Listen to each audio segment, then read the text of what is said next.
Hi guys, it's Belle here and I'm coming on with a quick video to share with you what I made for hashtag Shabby Creep 24 for my 3 days. This was created, it was a collaboration created by Release the Craftin, and there were several of us creators who were asked to also partake. We were each given different days for the whole month of March. This is if you haven't seen it yet, and different prompts, and had to make some journal ephemera. So these are the 3 pieces, and I wanted to show you them like this because I often get a lot of comments saying that my journals seem to be very well coordinated. Everything seems to go together. I'm just going to say, guys, that's how my brain works. Like, I really struggle with things that clash. I like everything to kind of flow, to look like, which is why I make a lot of ephemera whilst I'm making a journal. I struggle pre-making ephemera, though I'm getting better at that, because I like to use all the same kind of papers, all the same kind of products and techniques, because I am just one of those people, guys. I don't like chaos. I don't like mess.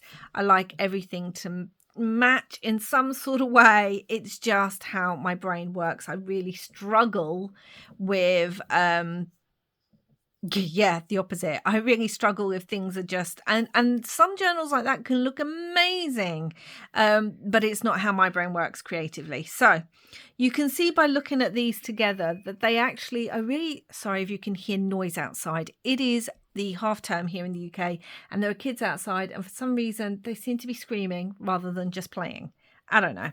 Anyway, you can see if you look at them like this that they really do look very coordinated. So I went for a very Victorian Gothic grunge feel, because to me Victorian Gothic is very shabby chic and also has that creep.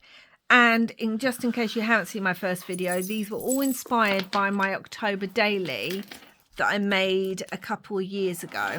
So you can see if I just put these here, you can see how well they blend with this journal. In fact, this first one was actually inspired by a page in this journal.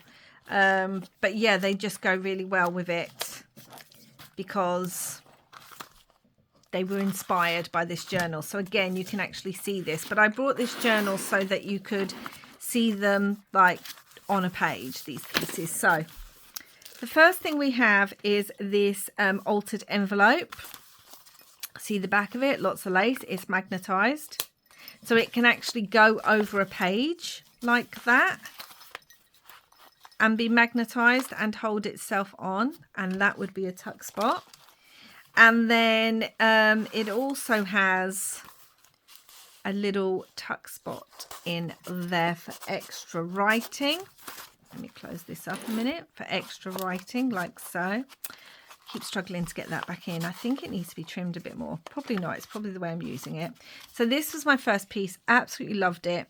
And because I loved this, I definitely wanted to bring elements of this into the other 2 pieces that I made. So I brought in the Tim Holtz wallpaper and the grit paste and the idea of flowers and also metal charms, and even the spider. I mean, it's a little metal spider charm, but there's a larger spider up here. I've used Tim Holtz wallpaper. I've used the same technique as I've used on here, just with a different one. I've used that gorgeous grit paste. Honestly, guys, I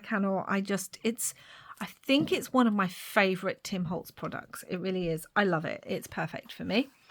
And again, the metal and inking, and look at that, the photo with the crackle glaze. So this is obviously a larger tag, and again we've got the leaves brought in, and it's the same lace up here as here. So yeah, this was my large tag. Again, this would look great in a journal. I know these pages are quite small, but you could easily put that in a journal, either tuck it on because there's writing space. Realistically, if you didn't make stuff on the back, it would go on as a pocket. And also I thought this would also make a great cover to a journal as well. So there's that. And then finally I made, which one did I make on camera? Because I made a couple of these. I made this one on camera. I made these dangles. Now again, you can see I've used the what's it called, cheesecloth here that I've used on the top of here. We've got the black lace as well. And then I've brought in the beads. So these are similar beads as on here. You see the colours. And then we've brought in the bugs. So this is for stained glass. I don't think I said all the prompts. This was for old paper. This was for the prompt This Old House. And this was for the prompt stained glass, which I actually did. If you haven't watched that video, please do go check it out. I used tea bag inks and embossing powders to do this, and I love it. I really do love it. And again, that would just look like, look, it matches.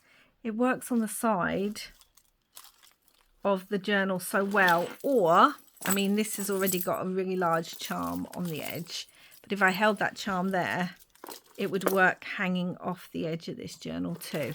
So, ooh, let's move that because that's quite noisy. So there, I made, like I said, I made a couple of these actually.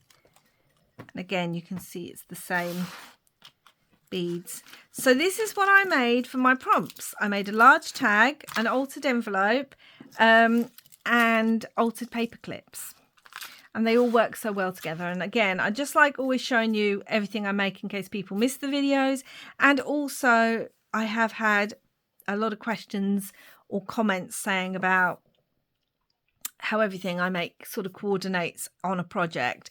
And I may go into that in more detail. If you want me to do kind of a thought process into how I create journals or ephemera, then let me know down below if you'd like to see a video on that. But this is just a quick way of saying, you know, like if I'm working on something, I'll grab all the same things and then I'll only use that. And yeah, I wanted these to all coordinate because that's how my brain thinks.